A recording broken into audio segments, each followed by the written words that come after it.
A single mom Maid. Save the million days. Save it a million days. Daughter her. What the seed next change her life forever. Maria cleaned floors in a mansion she could never afford to live in. Her hands were worn. Her back ached, but her heart held something money couldn't buy: courage.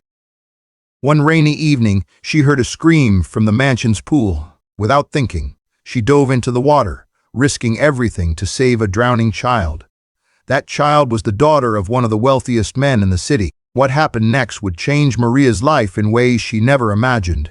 But the real twist, the CEO's gratitude, came with a secret that would test Maria's faith, dignity, and everything she believed about herself. This is a story about sacrifice, truth, and the moment when doing the right thing costs you everything or gives you everything. Maria Lopez wiped the sweat from her forehead with the back of her hand. The apartment was small, just 2 rooms and a bathroom that leaked every time it rained. The paint on the walls had begun to peel years ago, and the floorboards creaked with every step, but it was clean. Maria made sure of that. Cleanliness was the one thing she could control.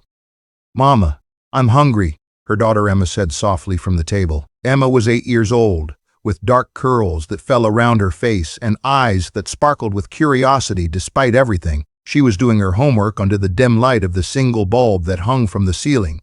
Her notebook was filled with neat handwriting, careful and precise. Emma never complained, not about the small meals, not about the lack of toys, not about wearing the same clothes to school every week. Maria smiled, though her heart ached.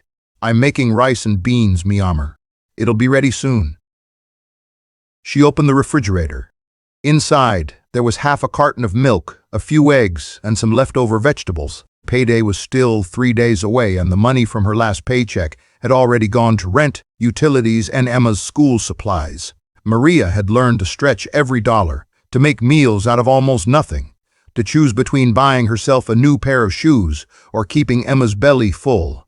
The choice was always Emma. Maria worked as a maid for wealthy families in the hills above the city. She cleaned their marble floors, scrubbed their toilets, washed their windows, and organized their closets. She worked 6 days a week, sometimes 7 when she could find extra shifts. Her hands were rough and red from chemicals and hot water. Her back hurt constantly from bending and lifting, but she never missed a day. She couldn't afford to.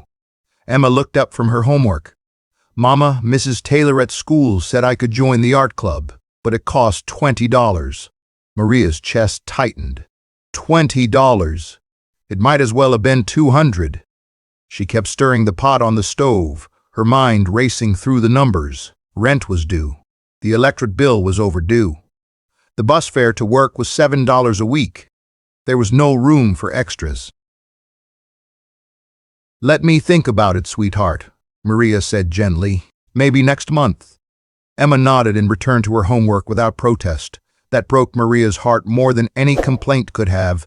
Emma had learned not to ask for much. She had learned to accept disappointment quietly. No child should have to learn that so young. Maria's husband had left when Emma was just 2 years old. He said he wasn't ready to be a father, that the responsibility was too much. He walked out one afternoon and never came back. No calls, no letters, no child support. Maria had been angry at first, then heartbroken, and finally, she had simply accepted it. She didn't have time to be bitter. She had a daughter to raise. After dinner, Maria washed the dishes by hand while Emma got ready for bed. The little girl brushed her teeth with a toothbrush that was starting to fray and changed into pajamas that were a size too small. Maria tucked her into the narrow bed they shared and kissed her forehead. "I love you, Mama," Emma whispered. "I love you more than the whole world, mi princesa," Maria whispered back. She waited until Emma's breathing slowed and deepened before she allowed herself to cry. She cried quietly, her shoulders shaking, her hand pressed over her mouth so Emma wouldn't hear. She cried because she was tired. She cried because she didn't know how much longer she could keep going. She cried because her daughter deserved so much more than this. But when the tears stopped, Maria wiped her face and stood up. She couldn't afford to fall apart. Tomorrow she would wake up at 5 in the morning, take 2 buses to the mansion on the hill, and clean floors for people who would barely notice she existed. She would do it because that's what mothers do. They keep going. They survive. They sacrifice. Maria didn't know it yet, but tomorrow would be different. Tomorrow, everything would change. The mansion belonged to Richard Hartwell, the CEO of a technology company that had made him one of the wealthiest men in the state. The house sat at the top of the hill, surrounded by tall iron gates and security cameras. It had 12 bedrooms, a pool with a waterfall, a home theater, and a wine cellar that cost more than most people's houses. Maria had been working there for 3 months. She was one of 5 maids who rotated shifts to keep the enormous house spotless. The pay was better than her previous jobs, and Mr. Hartwell's assistant always made sure the staff was paid on time. That reliability meant everything to Maria. She arrived at 6:30 in the morning, just as the sun was beginning to rise over the city. The other maids greeted her quietly. They were all women like her, immigrants, single mothers, women who worked hard and asked for little. They shared a silent understanding, a bond formed through shared struggle. Maria's job that day was to clean the main living areas and the upstairs bedrooms. She moved through the house with practiced efficiency, vacuuming carpets, dusting shelves, polishing mirrors. The house was beautiful in a cold, impersonal way. Expensive art hung on the walls, but there were no family photos. The furniture was designer, but it didn't look like anyone ever sat on it. Around noon, Maria heard laughter coming from the backyard. She glanced out the window and saw a little girl playing near the pool. The girl was about Emma's age, with blonde hair pulled into a ponytail and a bright pink swimsuit. She was running around with a beach ball, giggling as she kicked it into the water. Maria had seen her before. Her name was Sophie. She was Mr. Hartwell's daughter. Maria had heard from the other maids that Sophie's mother had passed away 2 years ago from cancer. Since then, Mr. Hartwell had thrown himself into his work, leaving Sophie in the care of nannies and tutors. Maria's heart ached for the little girl. Money couldn't replace a mother's love. Sophie had everything Maria's daughter didn't: toys, clothes, a big room, a pool. But she was just as lonely. Maria finished cleaning the upstairs and moved to the windows overlooking the pool. She wiped the glass carefully, watching Sophie play. The girl had stopped running. She was standing at the edge of the pool, reaching for the beach ball that had drifted toward the deep end. "Be careful, sweetheart," Maria whispered to herself. Sophie leaned further. The ball bobbed just out of reach. She stretched, standing on her tiptoes, and then she fell.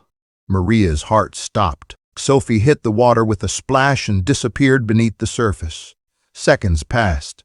She didn't come back up. Maria didn't think. She dropped her cleaning supplies and ran. She sprinted through the hallway, down the stairs, and out the back door. Her shoes slipped on the wet tiles around the pool. She kicked them off and dove into the water fully clothed. The water was cold and clear. Maria opened her eyes and saw Sophie sinking, her arms flailing weakly. Maria swam down, grabbed the little girl around the waist, and kicked hard toward the surface. They broke through, gasping for air. Sophie coughed and sputtered, clinging to Maria like a lifeline. Maria pulled her to the edge of the pool and lifted her out onto the tiles. She climbed out after her, her uniform soaked and heavy. You're okay, Maria said, her voice shaking. She turned Sophie on her side, rubbing her back as the girl coughed up water. Within moments, the back door burst open. Mr. Hartwell came running out, his face pale with panic. Behind him was the nanny, looking horrified. "Sophie," he shouted. He dropped to his knees beside his daughter, pulling her into his arms. "Are you all right? Baby, talk to me." Sophie coughed again and nodded, tears streaming down her face. "I'm okay, Daddy. The lady saved me." Mr. Hartwell looked up at Maria.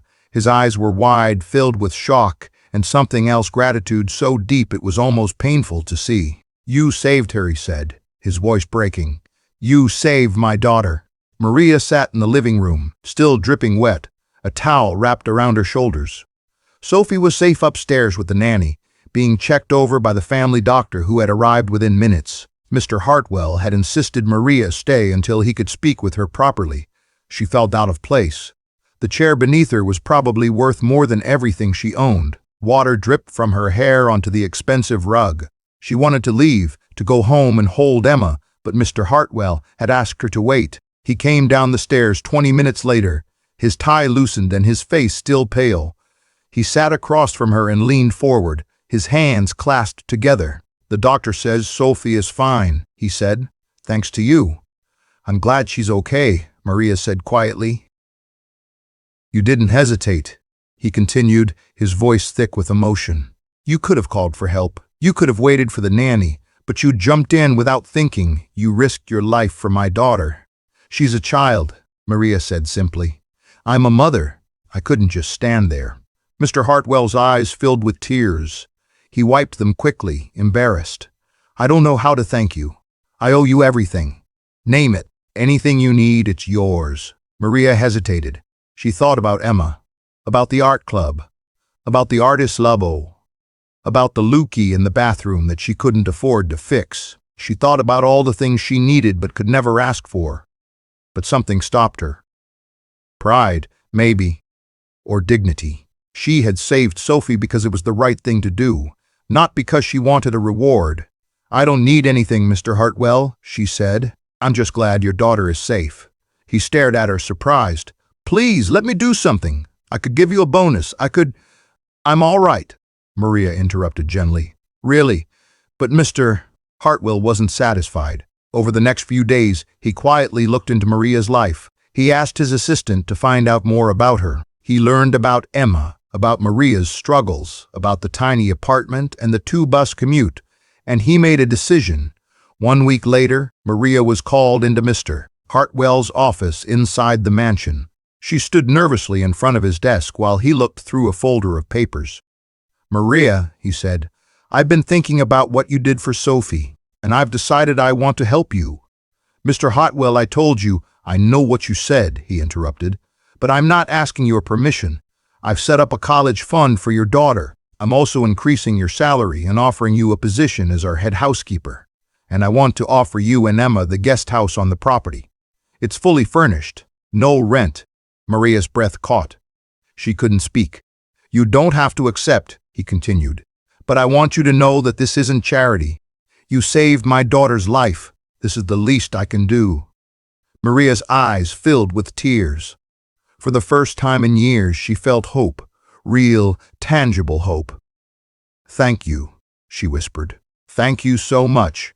But as she left the office, she didn't notice the cold glare from Mr. Hartwell's assistant, a sharp woman named Evelyn. Evelyn had been with the Hartwell family for 10 years. She managed everything, schedules, finances, staff, and she didn't trust Maria one bit. Something about the timing felt too convenient. A maid just happened to be there when Sophie fell, a poor single mother who suddenly became the hero. Evelyn didn't believe in coincidences, and she was determined to find out the truth. Maria and Emma moved into the guest house 2 weeks later. It was like stepping into a dream. The house had 2 bedrooms, a full kitchen, a bathroom with hot water that never ran out, and a small living room with furniture that didn't sag or creak. There were clean sheets on the beds, towels in the bathroom, and a refrigerator that hummed quietly. Emma ran from room to room, her eyes wide with wonder. Mama, is this really ours? Yes, my amor, Maria said, tears streaming down her face. This is ours. That night they ate dinner at a real dining table. Maria had bought groceries with her first paycheck from the new salary, fresh vegetables, chicken, rice, fruit. Emma had seconds, then thirds. Maria couldn't stop smiling. For the first time in years, she didn't cry herself to sleep. She felt safe. She felt hopeful. She felt like maybe, just maybe, everything was going to be okay. Emma started the art club at school. She came home every Thursday with drawings and paintings, her face glowing with pride. Maria hung them on the walls of the guest house, each one a reminder of how far they had come. Maria's new role as head housekeeper came with respect. The other maids looked up to her. Mr. Hartwell greeted her warmly whenever he saw her. Sophie had started asking for Maria specifically, wanting her to read bedtime stories or help with homework when the nanny was busy. But not everyone was happy. Evelyn watched Maria like a hawk. She questioned every decision, double-checked every task, and made snide comments whenever they crossed paths.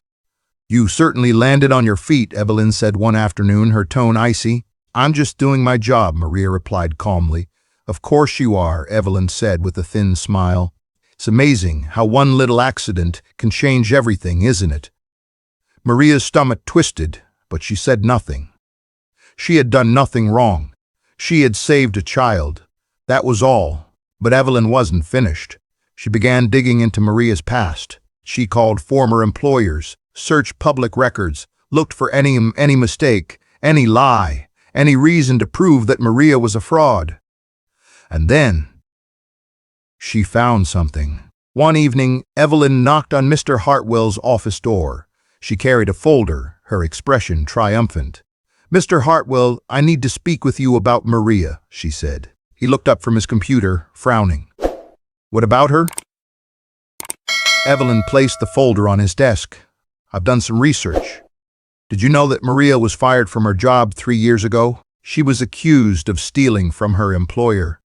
Mr. Hartwell's face went still. "What?" "She was never charged," Evelyn continued, "but the accusation is on record. The family chose not to pursue it legally, but they made it clear she was let go because of suspicion of theft."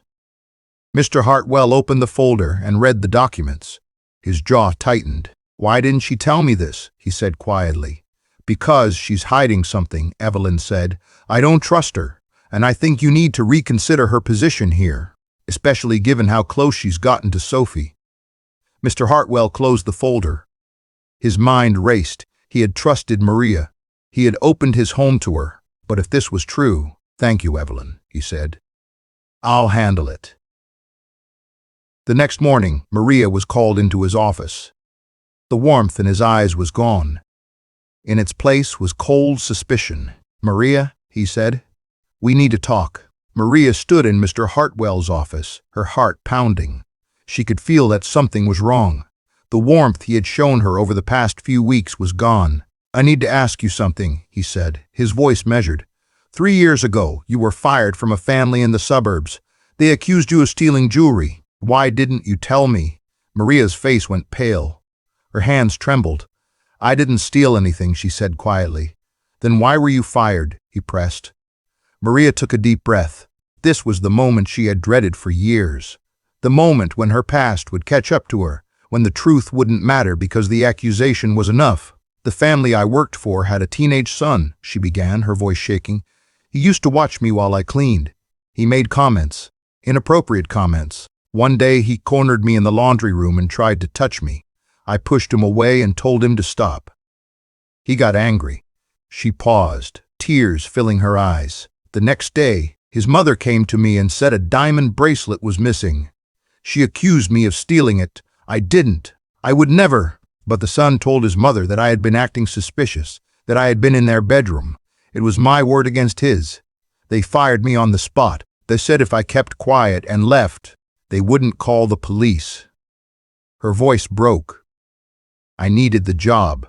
I had Emma to feed, so I left.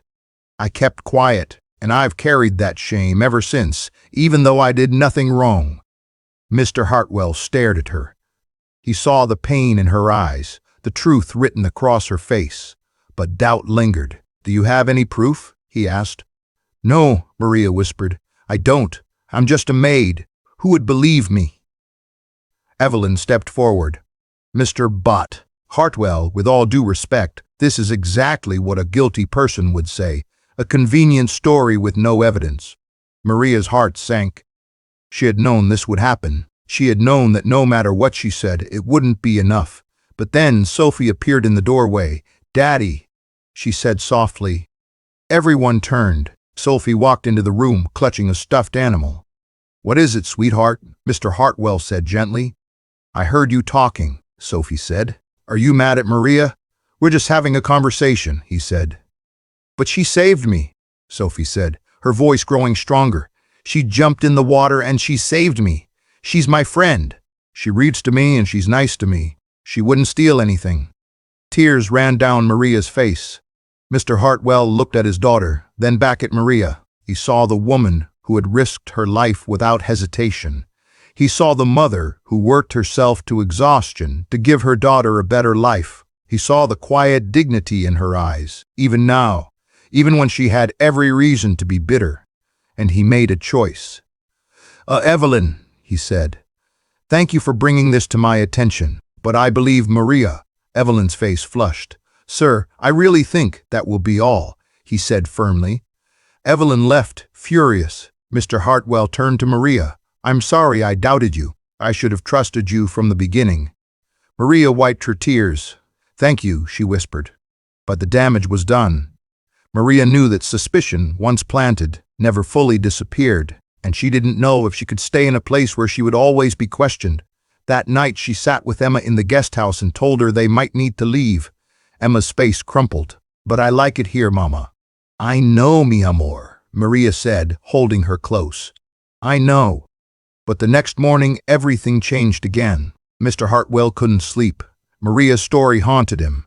He kept thinking about the family who had fired her, about the teenage son, about the bracelet. Something didn't sit right.